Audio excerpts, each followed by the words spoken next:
அம்மா அவர்கள் சொல்லுவார்கள், வாக்குறுதி என்பது தேர்தலுடைய வாக்களை பெறுவதற்காக அல்ல, அவருடைய வாழ்வாதாரம் உயர வேண்டும், பொருளாதாரம் உயர வேண்டும் என்பதற்காக வாக்குறுதியை கொடுக்க வேண்டும். கருணாநிதியை போல 2006ஆம் ஆண்டு நான் 2 ஏக்கர் நிலம் கொடுக்கிறேன் என்று சொல்லி 5 ஆண்டு காலம் கொடுக்காமல் அம்மா அவர்கள் கேட்டதற்கு பின்னால் வாக்களித்த மக்களுக்கு 2 ஏக்கர் நிலம் இல்லை என்றால் பரவாயில்லை, என் இதயத்திலே இடம் இருக்கிறது என்று வாக்களித்த மக்களை ஏமாற்றிய கட்சி திமுக, கருணாநிதி.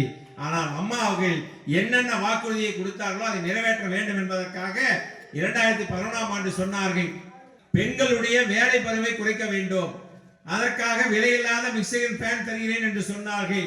5 ஆண்டு காலத்தில் 2 கோடி குடும்பங்களுக்கும் கொடுத்த ஆட்சி அம்மாவுடைய ஆட்சி, மறந்துவிடக் கூடாது.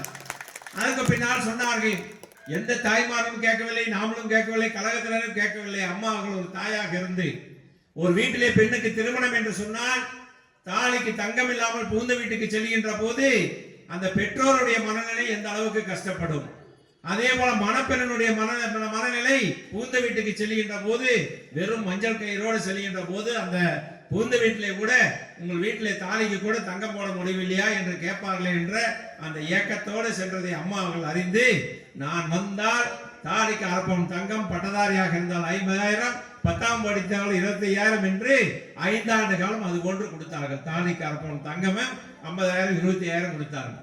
மீண்டும் 2016ஆம் ஆண்டு அம்மா அவர்கள் சொன்னார்கள், நான் மீண்டும் ஆட்சிக்கு வந்தால் தாலிக்கு 1/2 பவுன் தங்கம் என்பதை 1 பவுனாக உயர்த்தி கொடுப்பேன் என்று சொன்னார்கள்.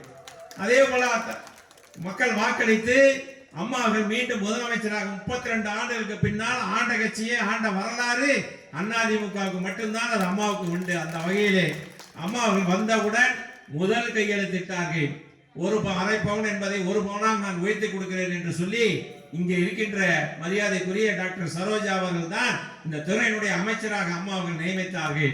அதிலே கூட ஒரு விசேஷம் என்னவென்று சொன்னால், அம்மா அவர்கள் இறுதியாக கலந்து கொண்ட நிகழ்வு எந்த நிகழ்வு என்று சொன்னால் அந்த 1 பவுன் திட்டத்தை துவக்கி வைக்கின்ற நிகழ்வு தான். அன்றைய தினம் தற்செயலாக நானும் அவர்களும் அந்த விழாவிலே கலந்து கொள்கிறோம்.